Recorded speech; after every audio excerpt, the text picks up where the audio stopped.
கிழக்கு நியூஸ் நேயர்களுக்கு வணக்கம்.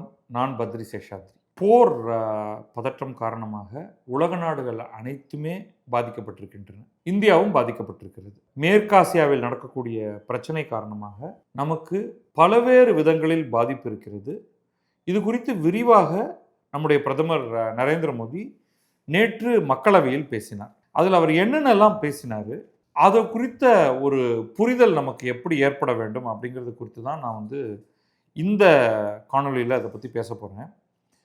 பிரதமர் முதலாக என்ன சொல்கிறார் அப்படின்னா, இப்போ நடக்கக்கூடிய இந்த நிகழ்வுகள், இந்த போர் டீப்லி கன்சர்னிங் அப்படிங்கிறதுலேருந்து ஆரம்பிக்கிறார். இது ரொம்ப கவலைக்குரியது, மிகுந்த கவலைக்குரியது அப்படின்ட்டு. அடுத்ததாக அவர் என்ன சொல்கிறாருன்னா, இந்த போர் ஒரு சுவிட்ச் ஆன் சுவிட்ச் ஆஃப் மாதிரி, இது போர் டக்குன்னு முடிஞ்சிருச்சுன்னா கூட அவ்வளோதான்ப்பா, எல்லாரும் நம்ம பழையபடி வேலைக்கு போயிடலாம் அப்படின்னு சொல்ல முடியாது.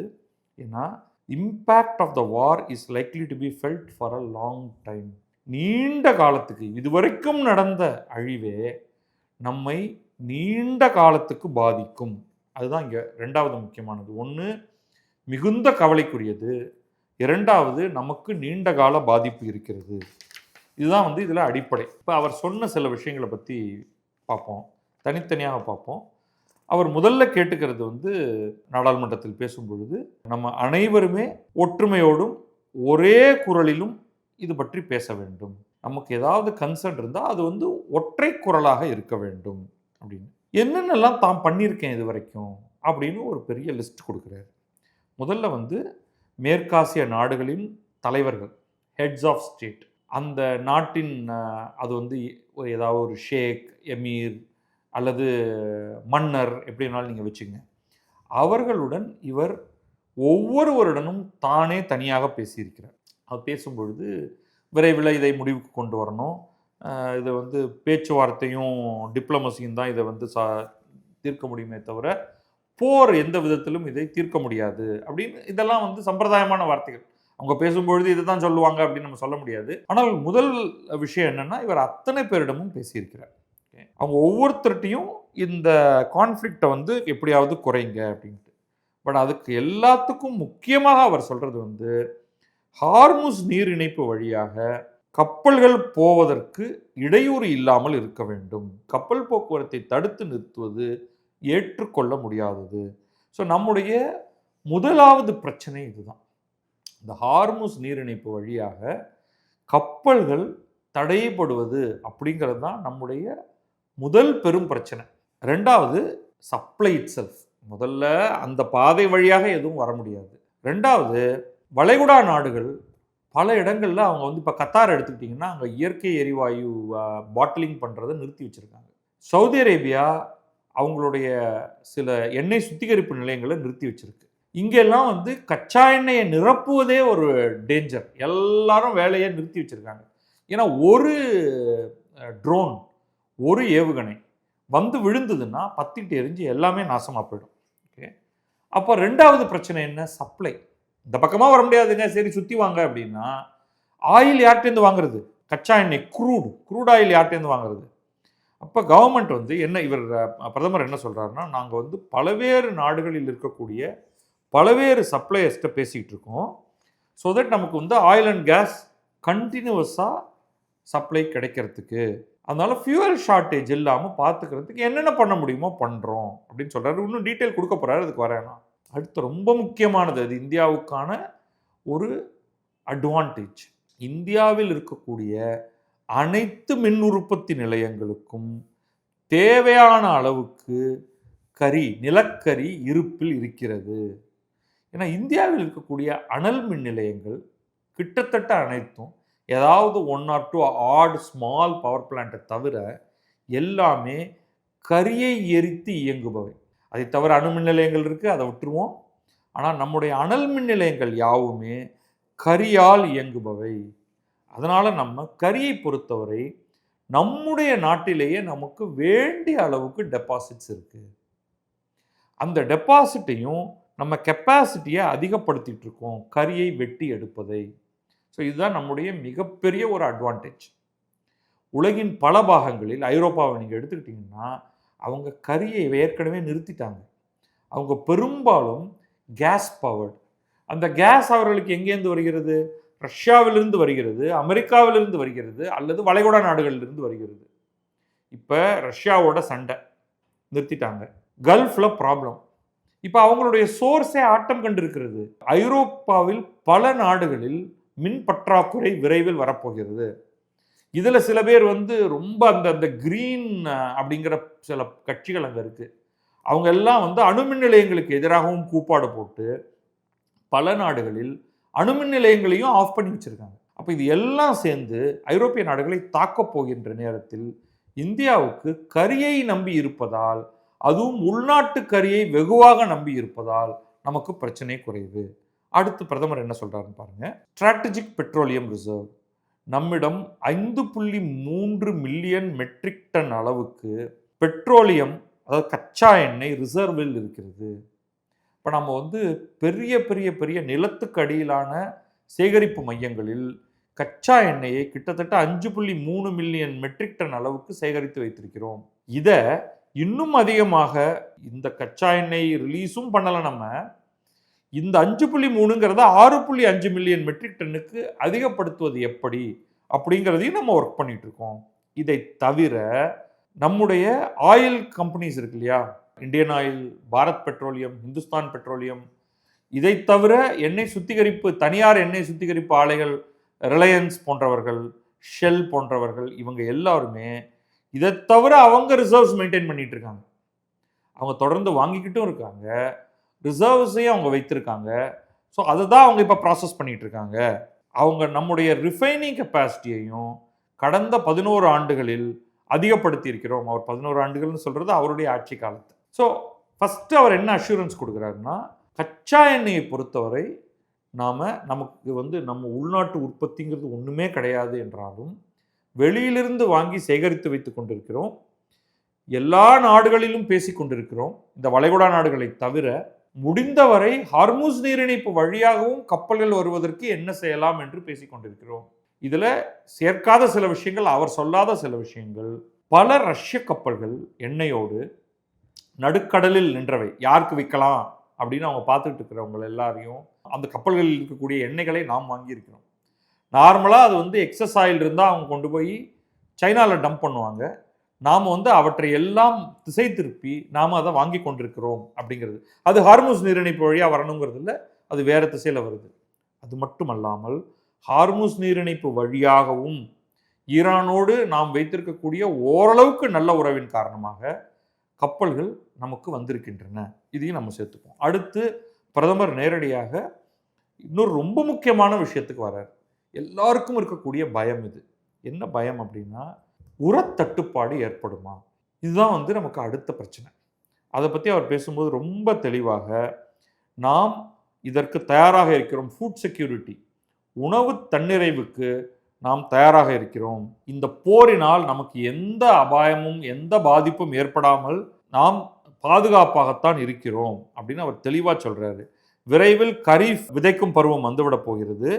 அதற்கு ஏற்ற அளவுக்கு நாங்கள் ஏகப்பட்ட ஏற்பாடுகளை செய்திருக்கிறோம்.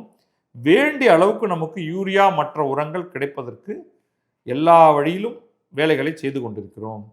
இதற்கு முன்னும் வேறு பிரச்சனைகள் வந்தபொழுதும் கூட, பெரிய குளோபல் கிரைசிஸ் எல்லாம் நடந்த பொழுதும் கூட நம்முடைய விவசாயிகளுக்கு எந்த பிரச்சனையும் வராமல் பார்த்து கொண்டோம் அப்படின்னு சொல்றாரு. அடுத்தது இந்தியாவுடைய, இப்போ நம்ம சம்மரை நோக்கி வந்துட்டு இருக்கோம். சென்னையிலலாம் சம்மர் எப்பயோ ஆரம்பிச்சிருச்சு அப்படின்னு சொல்லலாம், கொதிக்க ஆரம்பிச்சிருச்சு. அப்படி நம்முடைய மின் தேவைகள் அதிகரிக்கும். எல்லா வீடுகள்லையும் ஏசி, எல்லா அலுவலகங்களையும் ஏசி. அப்படி இருந்தும் கூட நம்முடைய பவர் பிளான்ட்ஸ், நம்முடைய அனல் மின் நிலையங்களுக்கு வேண்டிய அளவுக்கான கரி கையிருப்பு இருக்கிறது அப்படின்னு சொல்லிட்டு அவர் இன்னும் தெளிவாக சொல்கிறாரு. சென்ற ஆண்டை போலவே இந்த ஆண்டும் நம்ம கடந்த 2 ஆண்டுகளில் அப்படின்னு வச்சுக்கோங்க, ஆண்டுக்கு 1 பில்லியன் டன் கரி உற்பத்தி பண்ணியிருக்கோம். இது ஒரு பெரிய ரெக்கார்டு. இது இதற்கு முன்னால் அதை விட குறைந்த அளவுக்கு தான் கரியை வெட்டி எடுத்து கொண்டிருந்தோம். இப்பொழுது கரியை வெட்டி எடுப்பதை அதிகப்படுத்தி இருக்கிறோம். இது இதை தவிர கடந்த 10 ஆண்டுகளில் ரினியூவபிள் எனர்ஜி, அந்த ரினியூவபிள் எனர்ஜியில் மிகப்பெரிய முன்னெடுப்புகளை செய்திருக்கிறோம். நமக்கே தெரியும், எங்கே பார்த்தாலும் நம்ம சோலார் பவர் ப்ரொடக்ஷன் கணிசமாக அதிகரித்திருப்பதை நம்மளே பார்க்கிறோம். அடுத்து இந்த முதல்ல அவர் சொல்ல வேண்டிய முக்கியமான விஷயங்கள்லாம் சொல்லிட்டாரு. அவர் சொல்லாமல் விட்டது இருக்கு, அதுதான் வந்து எரிவாயு.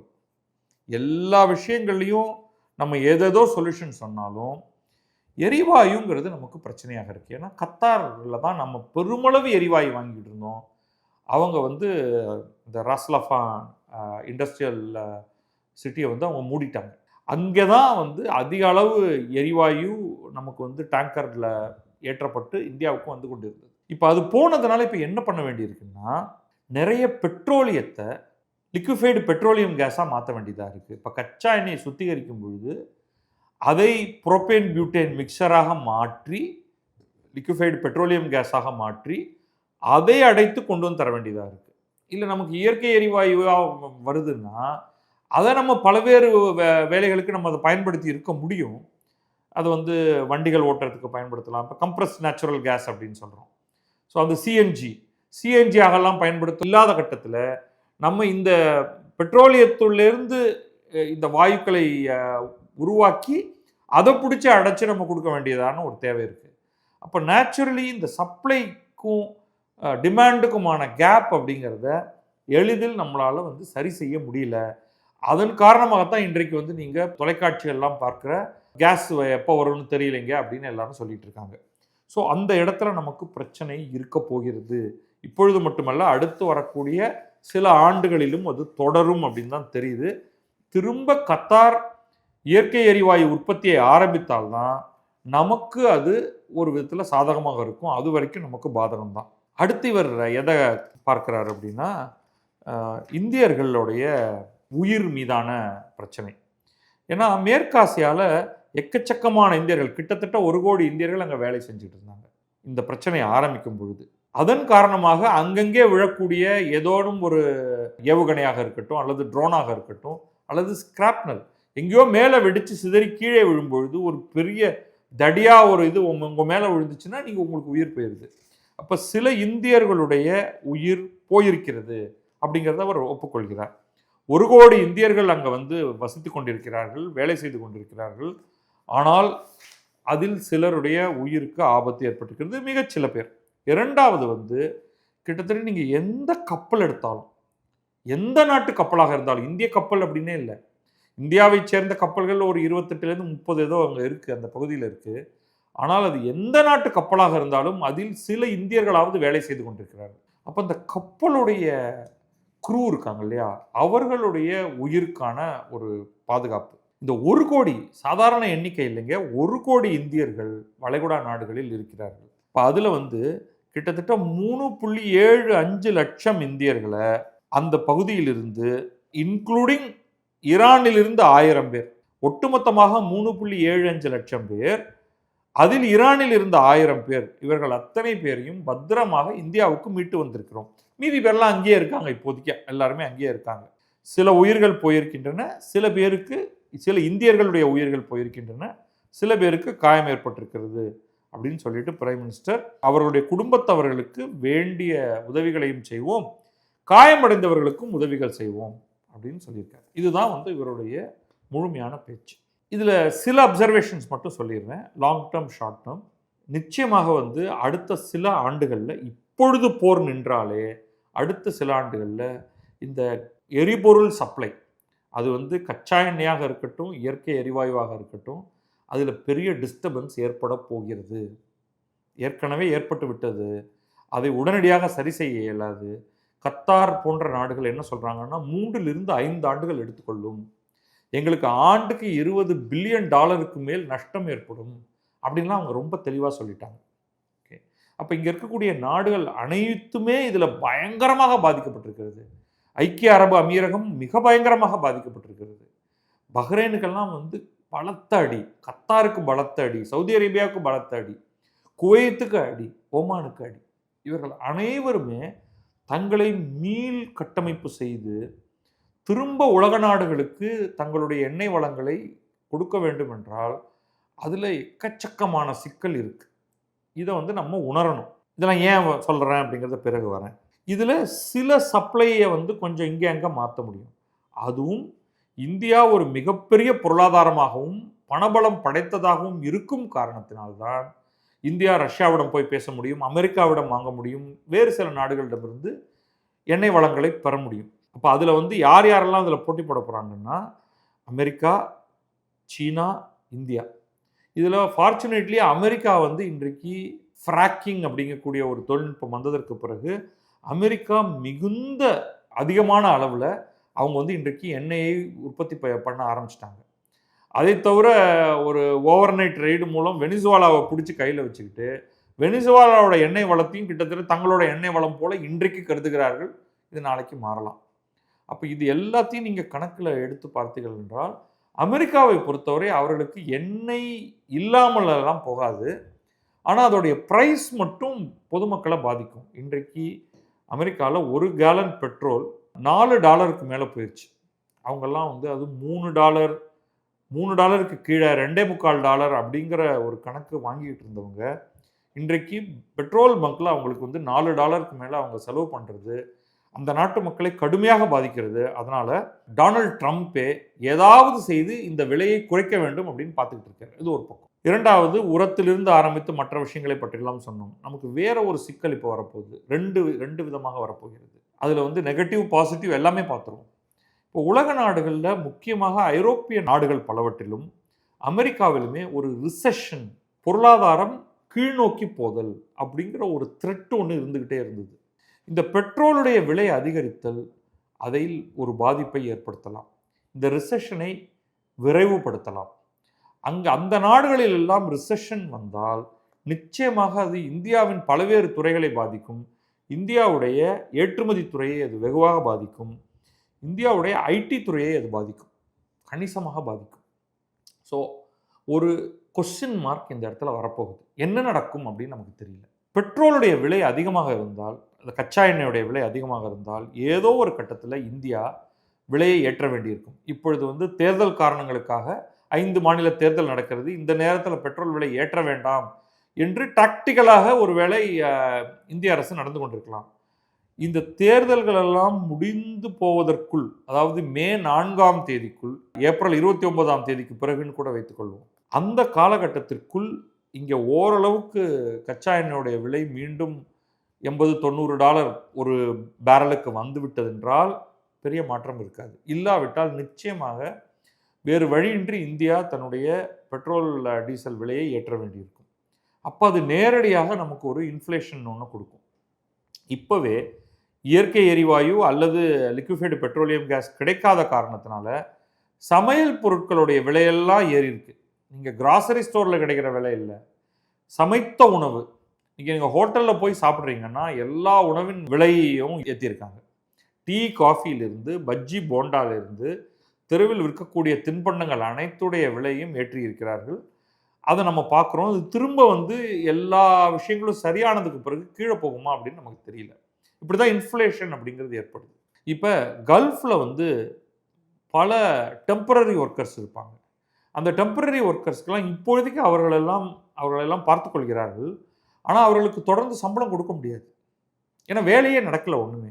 அவர்களெல்லாம் கிட்டத்தட்ட ஒரு சஸ்பெண்டட் அனிமேஷனில் வந்து நின்றுட்டு இருக்காங்க. அப்போ ஐடி வேலைகள்லாம் நடந்துகிட்டு இருக்கலாம், ஏன்னா அது கம்ப்யூட்டரை தட்டினா போதும். ஆனால் நீங்கள் ஆயில் ட்ரில்லிங்காக இருக்கட்டும், ஒரு கட்டுமானமாக இருக்கட்டும், அது எதுவுமே இப்பொழுது செய்ய முடியாது.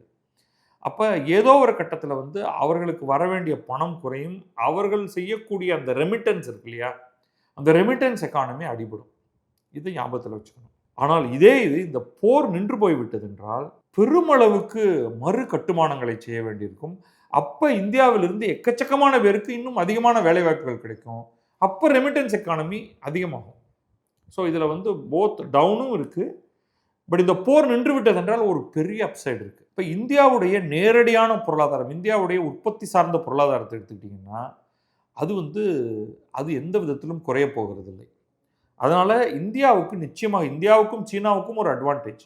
உலக நாடுகள் பலவும் ஏதோ ஒரு விதத்தில் பாதிக்கப்படும் பொழுது இந்த நாடுகள் இந்தியாவும் சீனாவும் பாதிக்கப்படாமல் இருக்கும் காரணத்தினால இந்தியா சீனாவுடைய ஜிடிபி குரோத்தில் ஒரு பெரிய இம்பேக்ட் எதுவும் இருக்காது.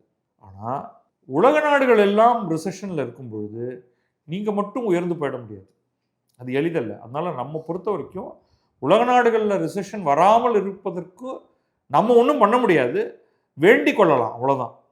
அதனால இந்த போர்ங்கிறது வந்து இந்த நேரத்திலோ அல்லது எந்த நேரத்திலுமோ தேவையற்ற ஒன்று தான்.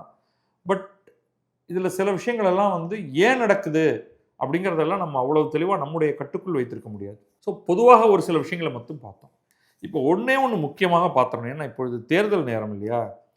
ஸோ இப்போ வந்து எம்.கே. ஸ்டாலின் என்ன பண்ணியிருக்காரு, தமிழகத்தின் முதல்வர், அவர் வந்து இப்போ பிரதமருடைய இந்த நாடாளுமன்றத்தில் அவர் பேசியதை வந்து கடுமையாக சாடி, எஃபெக்டிவ்லி அவர் என்ன சொல்றாருன்னா, "நீ எல்லாம் ஒரு பிரதமரா? உனக்கெல்லாம் ஒண்ணுமே தெரியல." அப்படிங்கிற ரேஞ்சுக்கு அவர் பேசியிருக்காரு. அவர் ஒரு ட்வீட் போட்டிருக்காரு. அதை நான் படிச்சிடுறேன். இந்த x.comல அவருடைய ட்வீட்டை படிச்சிடுறேன். ஆங்கிலத்தில் ஆரம்பிக்குது, அப்புறமா தமிழுக்கு போகுது. "Preparedness cannot be outsourced to the people. Prepared for what? Leadership or its absence?" அப்படின்னு அவர் என்னன்னா, பிரதமர் சொன்னார் இல்லையா, நாம் அனைவரும் தயாராக இருக்க வேண்டும்.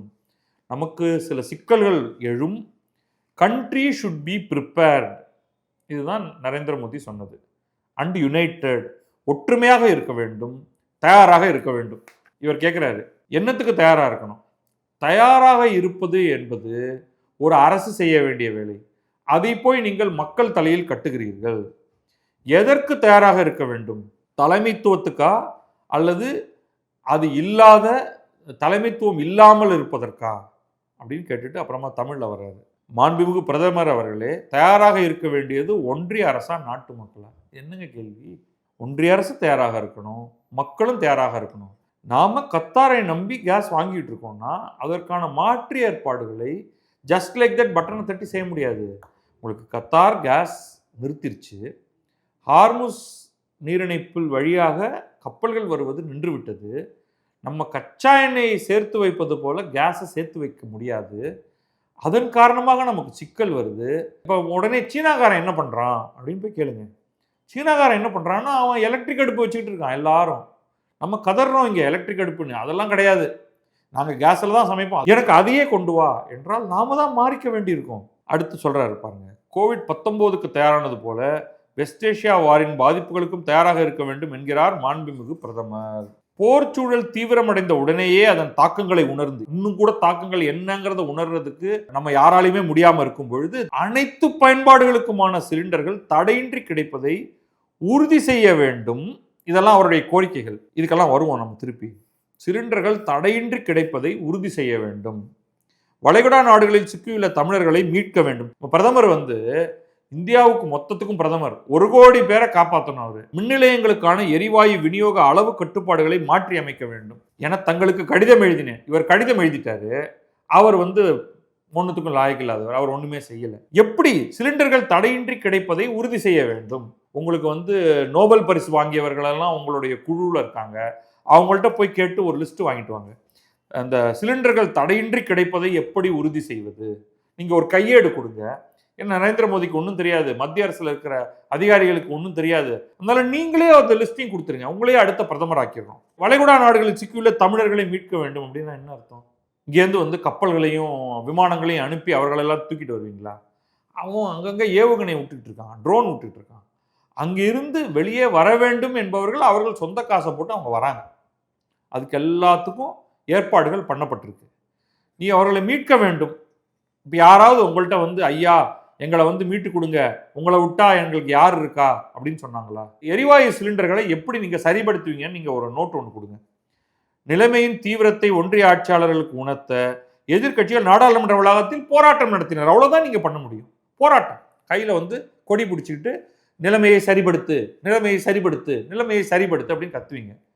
எப்படிங்க இதெல்லாம் ஆன்டிசிபேட் பண்ணியிருக்க முடியும்? உங்களை சுற்றியுள்ள நாடுகளில் என்ன நடக்குதுன்னு பாருங்க. 14ஆம் தேதி ட்வீட் போட்டாராம், தங்களது நடவடிக்கைகளுக்கு காத்திராமல் பொறுப்புள்ள மாநில அரசாக உயர்நிலை ஆலோசனை மேற்கொண்டு உணவு உற்பத்தி தொழிற்கூடங்கள் எல்பிஜிக்கு பதிலாக மின் அடுப்புகளை பயன்படுத்தும் போது ஏற்படும் கூடுதல் மின்சார நுகர்வுக்கு யூனிட் 1க்கு ரூபாய் 2 மானியம். உங்களை நிச்சயமாக அதுக்காக வாழ்த்துகிறேன்.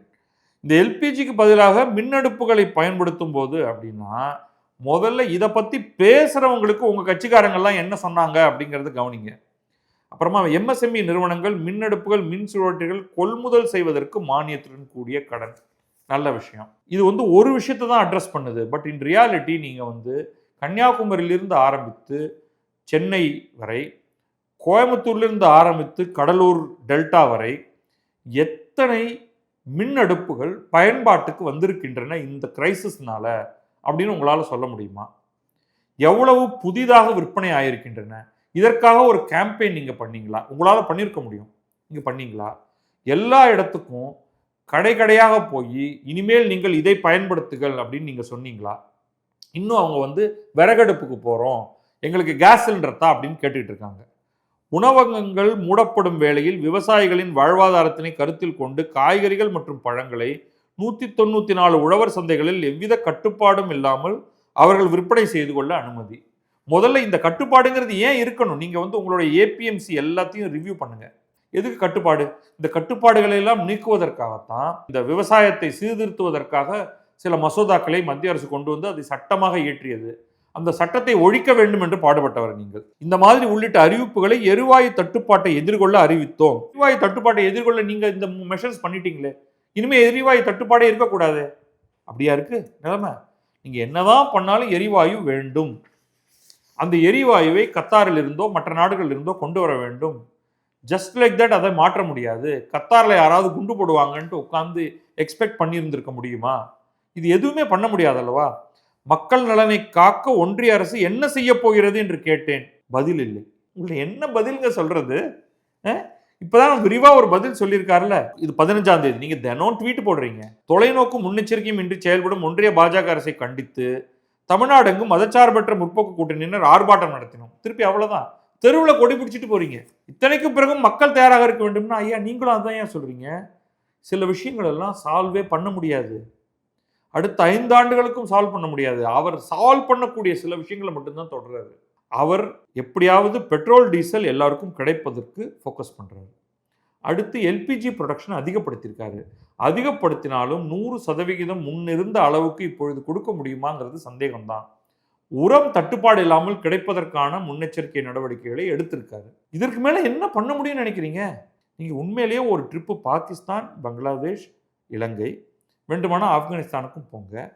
அப்படியே நீங்கள் ஐரோப்பாவில் சில நாடுகள் அது கொஞ்சம் குளுகுலுன்னு இருக்கும், அங்கே கூட ஒரு ரவுண்ட் அடிச்சுட்டு வாங்க. நீங்கள் நெதர்லாண்ட்ஸ், பெல்ஜியம், ஜெர்மனி, ஃப்ரான்ஸ் வேண்டாம், ஃப்ரான்ஸில் பெரிய பிரச்சனை இருக்காது, இருந்தாலும் ஃப்ரான்ஸுக்கும் போயிட்டு வந்துடுங்க. ஃப்ரான்ஸ், யூகே இங்கெல்லாம் போய் ஒரு ஸ்டடி டூர் ஒன்று பண்ணுங்கள். அதில் என்ன ஸ்பெஷலாக அவர்கள் செய்து விட்டார்கள், இந்திய பிரதமர் செய்யாமல் விட்டதை அப்படின்னு நீங்கள் ஒரு அனாலிசிஸ் பண்ணுங்கள். அப்புறம் இருக்கவே இருக்குது, உங்களுடைய ஒரு அமைச்சர் ஒருத்தர் இருக்கார், அவருக்கு சீட்டு கொடுக்க போகிறீங்களா இல்லையான்னு தெரியல. பிடிஆர் பழனிவேல் தியாகராஜனை கூப்பிட்டு ஒரு வெள்ளை அறிக்கை ஒன்று தயாரிக்க சொல்லுங்கள். உலக நாடுகள் என்ன செய்து கொண்டிருக்கின்றன, நரேந்திர மோடி செய்யாமல் விட்டது என்ன, பாயிண்ட் 1, 2, 3, 4, 5 அப்படின்னு. மேற்காசிய போரின் தாக்கங்களில் இருந்து இந்திய மக்களை பாதுகாக்க நீங்கள் எடுத்துள்ள முன்னெச்சரிக்கை நடவடிக்கைகள் என்ன, அதில் தான் அவர் கொடுத்துருக்காரு. எங்களை காக்க பிரதமர் தயாராக இருக்கிறாரா? உங்களையும் காக்க பிரதமர் தயாராக இருக்கிறார். அதனால் நீங்கள் தேர்தலில் மட்டுமே ஃபோக்கஸ் பண்ணுங்க ஐயா. மற்றபடி நீங்கள் ஒற்றுமையாக இருங்கள், ஒருமைப்பாட்டுடன் தயாராக இருங்கள்னு சொல்லக்கூடிய ஒருத்தரை கண்ணா பின்னா என்று திட்டி எழுதியிருக்கிறீர்கள். நிச்சயமாக சரியல்ல. நன்றி, வணக்கம். நான் பத்ரி சேஷாத்ரி. இது கிழக்கு நியூஸ்.